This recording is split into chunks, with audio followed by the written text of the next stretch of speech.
Olá, vamos seguindo agora com nossa quinta aula sobre liberdade e cidadania.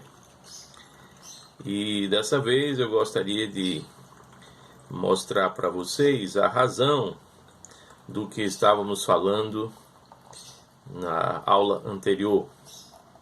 Por que uma certa falência do catolicismo romano aqui no Ocidente?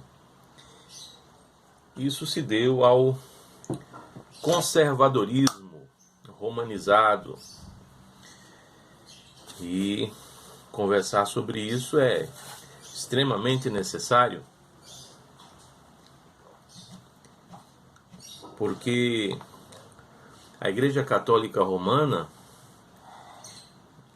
nos inícios da Idade Moderna, ali pelo século XVI, ela estava ensaiando uma espécie de racionalismo pré-moderno que surgiu naturalmente na Idade Média com o tomismo.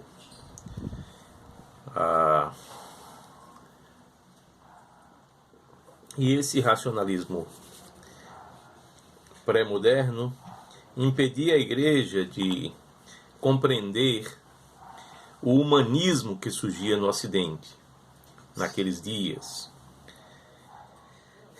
E mais tarde, com a ascensão das democracias modernas, o ideal de Estado-nação, do liberalismo econômico protestante, já ensaiado pelas monarquias nacionais na aurora da modernidade, o antimodernismo de Pio IX, do Papa Pio IX, assume o projeto totalitário de supremacia religiosa, esboçado pelo tomismo medieval, por aquele racionalismo pré-moderno que a Igreja procurava manter na aurora da modernidade.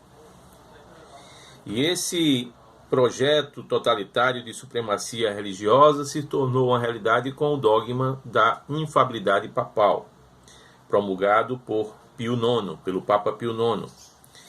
E assim,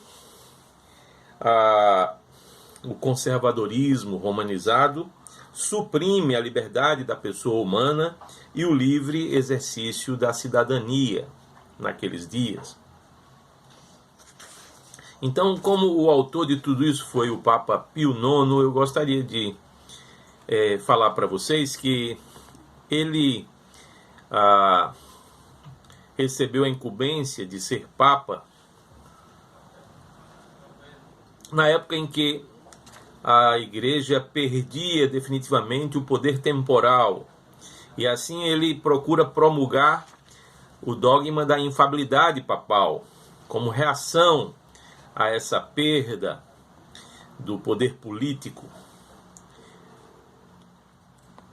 Enquanto os republicanos, oriundos da Revolução Francesa, inclusive inglesa, a chamada Revolução Gloriosa, enquanto os republicanos concediam certas liberdades ao Papa, ele procura governar como soberano absoluto. E assim se alia a Áustria e a Polônia, as nações mais católicas da Europa na época. E isso determina o fim do poder temporal do papado, cuja autoridade política ficou limitada ao Vaticano. E assim o Papa Pio IX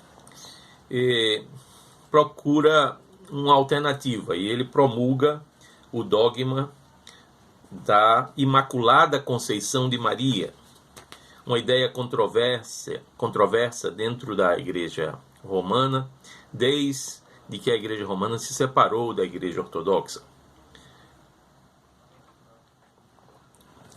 Esse dogma não encontrava unanimidade, mas terminou sendo promulgado pelo Papa Pio IX, e assim ele foi o primeiro Papa a promulgar um dogma sozinho, por si mesmo, sem o auxílio ou sem a ajuda de um concílio da Igreja, um concílio universal.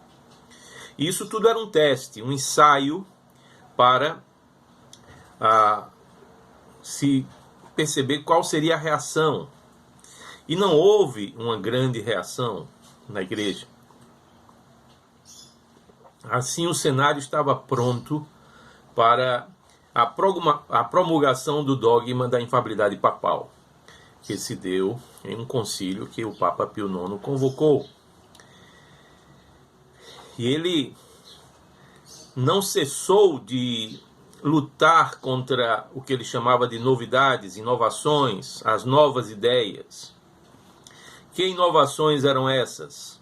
A separação entre a Igreja e o Estado, defendida pelo humanismo e pelo iluminismo, pelas revoluções francesas e inglesas. A liberdade de cultos, para o Papa Pio IX, isso era uma inovação, precisava ser destruída. A liberdade de imprensa, para esse Papa, a imprensa não poderia ter liberdade. E as escolas públicas sob a supervisão do Estado, debaixo da supervisão do Estado. Essas eram algumas inovações, entre outras, contra as quais o Papa tenazmente lutava. O mesmo Papa que promulgou o dogma da Imaculada Conceição de Maria e o dogma da infalibilidade papal naqueles dias. Assim, o conservadorismo católico romano estava consolidado. Surgia um conservadorismo romanizado, e isso determinaria a falta de diálogo entre a Igreja Católica Romana e os episódios históricos que aconteciam aqui no Ocidente. Não deu outra. A marcha da história fez com que todas aquelas inovações, consideradas inovações pelo Papa Pio IX, ocorressem, prevalecessem, se tornassem uma realidade entre as nações do Ocidente cristão. E é dessa forma que a liberdade da pessoa humana e o livre exercício da cidadania procurava ser suprimido pelo conservadorismo romanizado. Eis a razão pela qual o próximo Papa e alguns outros foram esboçando, ensaiando uma postura alternativa. Se o Papa Pio IX estabelecera o conservadorismo e o romanizara, agora era necessário optar pela grande novidade do socialismo. E foi isso que os papas posteriores a Pio IX foram fazendo, até que isso deu no Concílio Vaticano II. Mas essa é a nossa conversa na próxima aula.